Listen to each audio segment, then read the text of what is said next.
To create our blocks, we're going to start with a 5 1/4 inch square and then 4 3-inch squares.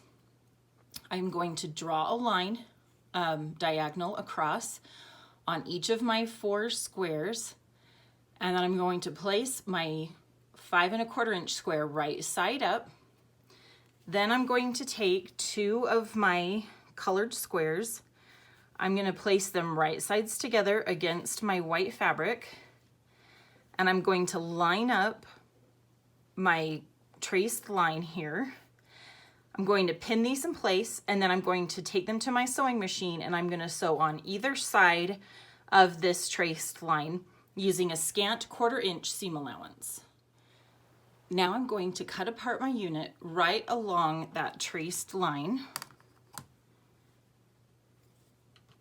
And then I will press the triangles away from the background square.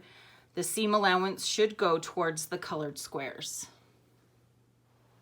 The next thing I'm going to do is take my last 2 squares and I'm going to line them up with the 2 edges of my background fabric. And then again, I am going to sew on either side of my traced line on both units. Now again, we'll cut apart each unit on the traced line.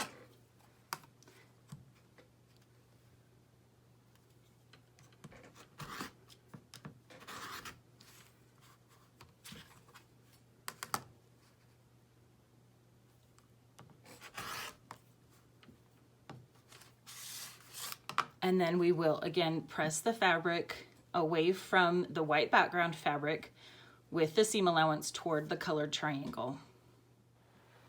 The final step is to trim down your flying geese unit. You want to start with the side where the 2 colored triangles meet, and you want to cut that at 1/4 inch from the point of your background fabric. So I will line that up and trim it. And then you'll trim the width or the height to your desired height.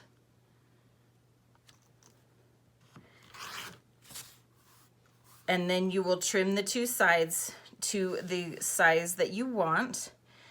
And then you'll finish that for all of it. And then you will have your squared up flying geese. In my case, I'm going to use these as points of a star, but you can use this as a great background piece. It's a fun border. Flying geese are really fun. I hope you enjoyed this quick and easy flying geese tutorial.